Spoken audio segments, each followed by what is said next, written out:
What's going on, guys? Today we're covering the MISP platform, and this is going to be the last of the knowledge-based section for the cyber defense path. So hopefully you guys will start to see a little bit more hands-on stuff, which is a lot of fun. This is going to be very familiar to you because this is similar to an ISAC or anything like that. But basically, this MISP, malware information sharing platform, what it's for is it is for malware researchers and IT professionals, also security analysts, that type of stuff.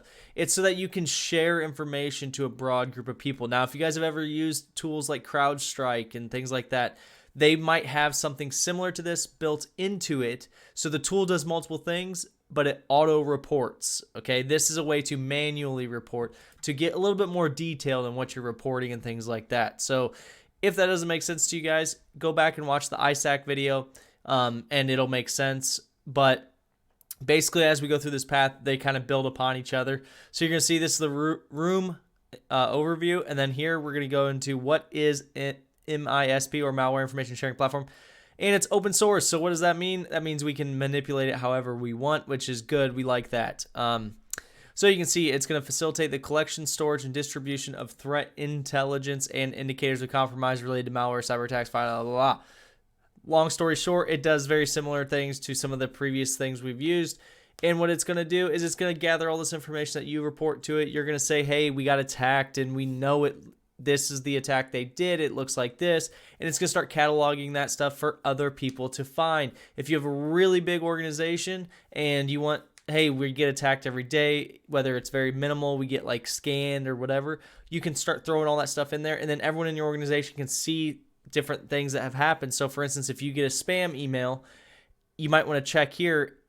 If you're not sure, you say, hey, is this spam? I'm not sure. You could hop in here and look for an email similar to it with some of the same terminology and things and go, oh yeah, it's spam because 70 other people reported it and got the same thing. So that's kind of what this is going to be used for. It's to help people find indicators of compromise. Let's say you start noticing something's funny, hey, we noticed that this computer is acting weird. It's using high CPU or something like that. You can go on here and you can look at tags, which is when you report something, you tag it. And you can say, hey, I'm looking for an issue with high CPU. And you might find a couple of different viruses that have that. And you can say, all right, let me see if it has other indicators. And it does have other indicators. Okay, we might be compromised. So that's kind of the point of this. Now, you guys can read through this. I'm not going to read it word for word for you guys because this is just telling you different features that this has. I'm going to show you guys. Okay, so using the database. We're going to go through these steps, but we're going to do them ourselves. Now, one thing I'll show you guys that's kind of funny. Here it is here. Is you see these first two. This is when I did the box a little bit ago. You can't delete them because we're not admins on this. So that's just kind of a fun fact if you're trying to delete them. So you're going to start the machine. I'm not sure why it says start when I have already started it, but whatever. And then you go here, and then it says here you have to use this login to log in. So we logged in. Now what? So now we have these different events, right? So these are org events and my events. So you can go to my events and you can see these are the two I created. Now, if we exit that and we go back to all of them, these are all the events, not just in the org. These are global, meaning these have been reported by large malware research companies like Circle here, and they have been reported so that you don't have to guess, so that you can figure out exactly what's going on. Now, you can see they tagged them. So OSINT, they tag, you have different tags, lifetime perpetual, OSINT certainty, So what is this? These are tags that they put on them so that they can classify them in different ways. So for instance, if the tool is using OSINT to gather your information, they're going to put OSINT tag on it. So now anytime you search OSINT, you're going to get these specific attacks. Tags are pretty self-explanatory. They're very common. So let's go ahead and look at what's the next step. So we're looking at this event management. They want us to create our first event. So let's say we get hit with a malware attack. We think we did anyway. We're not positive, but we're pretty sure. We go to add event. Let's go ahead and name it. Well, the date, whoops. We'll just date it, whatever. This community only. So here's something you want to know. You want your organization. So this means it's only going to be seen by people that log in with your organization, which in this case would be the THM Labs. the community, so let's say you work closely, you're in a bank and you work closely with other banks, you guys can create a community, and every time one of you reports something, it's going to go to the community's dashboard. Now, the reason this is important is because, let's say, like I said, again, use the same example, you're working for a bank. Well, attacks coming towards financial institutions are going to be totally different than attacks going towards a hospital, okay? So keep that in mind, because when you report them, if you're just looking always at global, you're going to have a ton of information that may not pertain to you. But if it's in your community, it's going to pertain to you most likely. So that's how community works. And then connected community is self-explanatory. You can have multiple communities. So let's say you have a group of banks here local to you that all, have a community, and then you have a group of banks that are in each state and they're all connected. So that way you can check around the world, or around the nation, what's happening.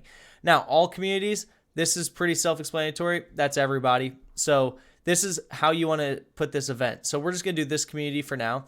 The threat level, we'll just go medium because it's not that big a deal right now, we'll say. All right, now we'll just do Cobalt Strike Emotet since I have that. If you guys aren't familiar with what that is, it's just Cobalt Strike's a C2 server and Emotet's a attack. So these are pretty common. Or I should say common. They're very well known. Cobalt Strike, in my opinion, is my favorite C2 server. Everyone has a different opinion. So when you create it, you have this view event. So now we're sitting here at the event. Okay, cool. So what can we do? Well, first things we got to start putting in our information. So first thing, let's add an attribute. So an attribute, let's say to get the initial foot in the door, they used a person. Okay, so they used the person and they targeted Stuffy. Now, what you could do instead of putting the first or the person is you could say we want to put, let's see, a comment or a text or identity or something, right? And we put CEO as the person. Now, the reason we might do that is to keep someone's name out of this report, but also so that way, if we see that other people are getting their CEOs targeted, they can start saying, hey, every CEO of these companies, look out because this is happening. So that's why we're doing that. So we put Stuffy, and then the first scene date and stuff, it doesn't matter right now. Now you can see down here, you're starting to add attributes. Here's attributes. So we have a group of people. Now, we could actually go to event timeline here, and we could start building out a timeline of what happened. Someone opened an email on this day, or someone received an email on this date. Someone opened it on this date. 2 days later, this happened. 3 days later, this happened. And you start building out an attack view so that you can actually see how it looks, right?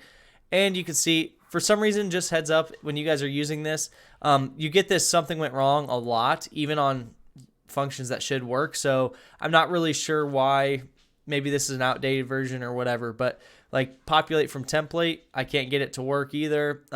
There's a lot of different things I can't get to work in this one, so we're going to skip a little bit, but that's all right. Okay, so we added the user, we added the event, we added some attributes, which are just people or places or things. So like if an attribute's your AD server, your domain controller, if it's a domain itself, so they attack this specific website, all that stuff can be an attribute. It's something that's attributed to the attack. If they use Cobalt Strike, that could be an attribute. All right, so attachments. This could be anything. An attachment is exactly what it sounds like, an attachment, meaning it could be anything. It could be a screenshot. It could be the logs. It could be, something they did. It can be whatever you want it to be that helps document it. Now, you can see here they're adding attribute. They're adding the actual IP addresses. So you can add the IP address of the C2 server. That's an attribute, right? So you can, let's say you know that at this Cobalt Strike server IP address because it's calling back to it, right? You can add that as an attribute, and then when people look up the attack, they're going to say, oh, this is the IP address of the C2 server. Well, what does that mean? That means that we can then just block that IP address, and even if they get in our machines, if we make sure they can't talk out, they can't control the machines. So keep that in mind. All right. So now publish event. So we can't do that because we're not an admin. See, it says right here, you need to be the organization admin. So when you're done actually creating the event, filling out, you see the tags here. We didn't add any tags to ours. We'll go ahead and look here. So we haven't added any tags here, but let's go ahead and add one. So you can see you can add global or you can add local tags. We'll just add a local tag and see I can't add tags. You see the problem. But anyway, you add these tags here. Cobalt Strike right there, beacon, fishing, beacon. Okay, cool. So that means once we add the tags and get all of our information, I mean, you want the most detail you can put in there. You then publish it. When you publish it, now when anybody, so now anybody goes to this home, now these are just ours because this is local, but it will automatically publish this to everybody's in your community or your whoever you did it for. It will publish it so that when they log on and see the dashboard, they'll go, oh, a new attack happened. Oh, it happened very recently, you know, whatever. Okay, let's check it out, right? So that's how my dog just came up and started sniffing me. All right, so that's how it works. And then that's a shared knowledge, and you can start searching for different things. So how many distribution options does it give you? Well, it gives you local, community, connected communities, and global, so 4. And then who can actually publish events? That's the org admin. All right, feeds and taxonomies. Let's see if it, okay, there we go. Okay, so feeds and taxonomies. So feeds, this is exactly what we just were at. You could change your feed to see certain things. The feed is just when you log in, what you're seeing populate.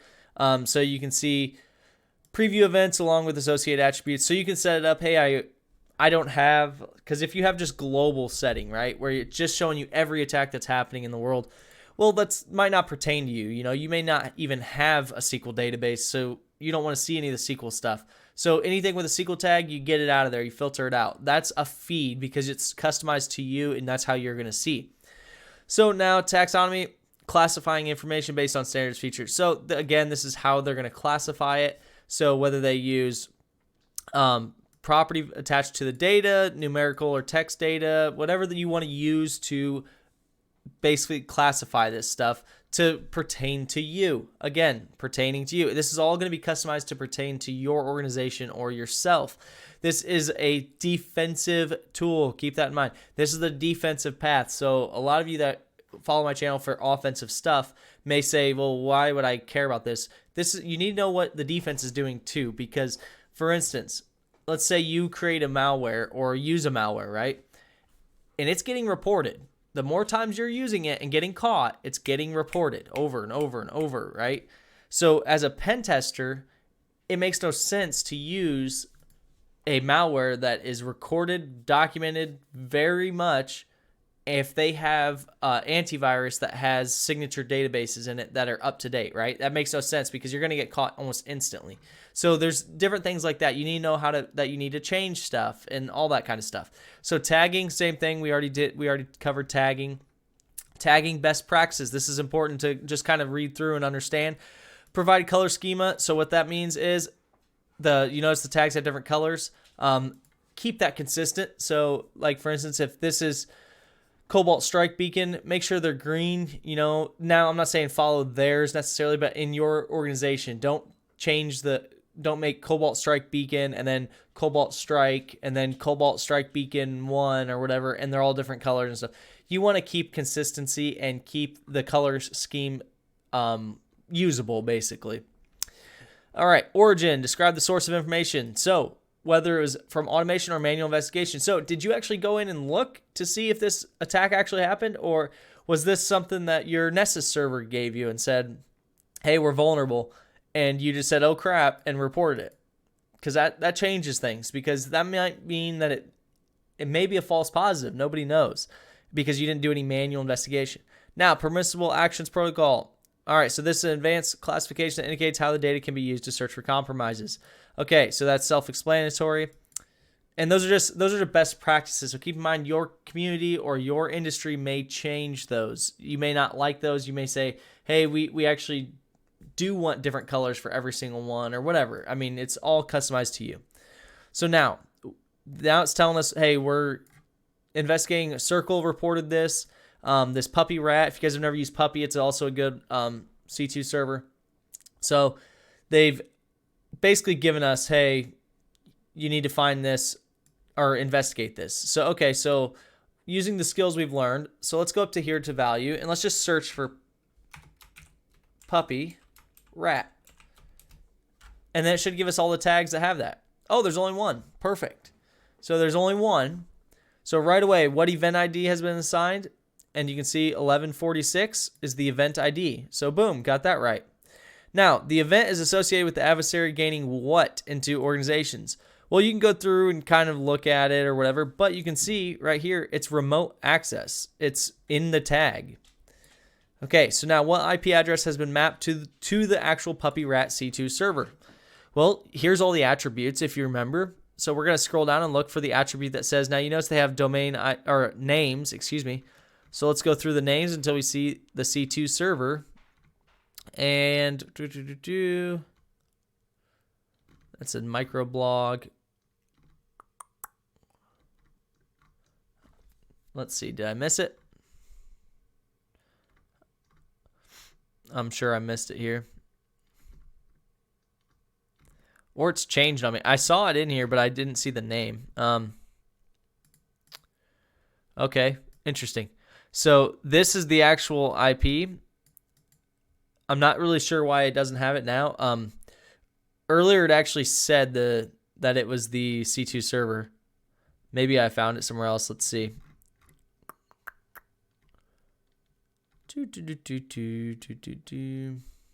That's the payload.